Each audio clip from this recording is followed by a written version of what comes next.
La légende Hulk Hogan est décédé à l'âge de 71 ans. Je ne vais pas parler de tout ce qui s'est passé en dehors du catch, parce qu'il y a déjà beaucoup à dire sur sa carrière. Tout d'abord, Hulk Hogan a été un énorme champion du monde à la WWF qui a permis à l'entreprise de s'établir comme l'une des deux plus grandes compagnies à l'époque avec la WCW. C'est un fait, ce n'est pas discutable.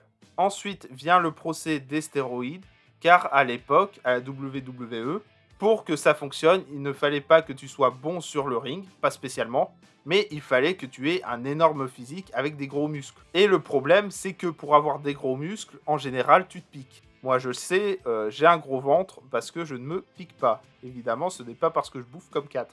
Le scandale des stéroïdes dans lequel il est impliqué va progressivement faire passer la WWE d'une ère avec des légendes, la Golden Era avec des Hulk Hogan, Roddy Piper, Ultimate Warrior, Randy Savage, j'en oublie certainement beaucoup. Bref, la WWE va passer de la Golden Era à l'Attitude Era. Et pendant ce temps-là, Hulk Hogan va passer de la WWE à la WCW avec un contrat que seul un débile n'aurait pas signé. Il avait un contrôle créatif quasi absolu, il avait un salaire démentiel, bref, la WCW s'agenouillait devant Hulk Hogan. À la WCW, il va encore une fois révolutionner le business avec la NWO. Alors, pourquoi ça révolutionne le business ? Parce que ton plus grand champion, c'est un méchant. Et c'était pas le cas avant. T'avais bien Ric Flair qui était un énorme connard sur le ring, mais le principe c'est que Ric Flair était le grand méchant et t'avais un grand gentil en face. Là, ton personnage principal dans ta fédération, c'était Hulk Hogan. Et il était trop cool avec la NWO. C'était les bad boys qui s'en foutaient, qui gagnaient tout, qui trichaient, qui volaient. En fait, il faut se dire que sans la NWO, il n'y a peut-être pas la Bloodline aujourd'hui. Le problème, c'est que Hogan a eu un contrat très juteux et qu'il a fait venir ses amis qui ont eu aussi des contrats très juteux avec à peu près les mêmes droits. Mais le souci, c'est que ça a causé la perte de la WCW, alors qu'à la base, l'entreprise était légale, voire supérieure à la WWE à certaines périodes.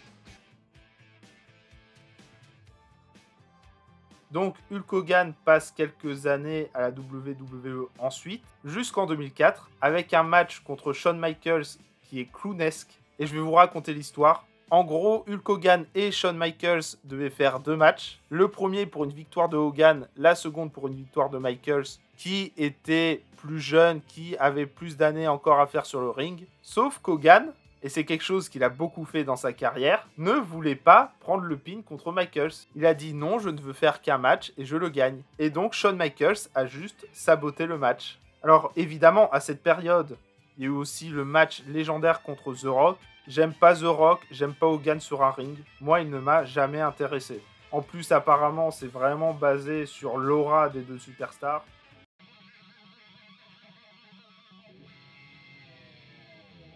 Après la WWE, Hulk Hogan va aller à la TNA. Et je ne sais pas si c'est de son fait, mais à l'époque, la TNA était assez reconnaissable pour un ring à 6 côtés. Mais du jour au lendemain, alors que Hulk Hogan est au sein de l'entreprise et a une place importante dans l'entreprise, le ring passe de 6 côtés à 4 côtés, avec une justification lunaire d'Hulk Hogan. Maintenant que vous l'avez, vous allez le garder et vous allez apprécier.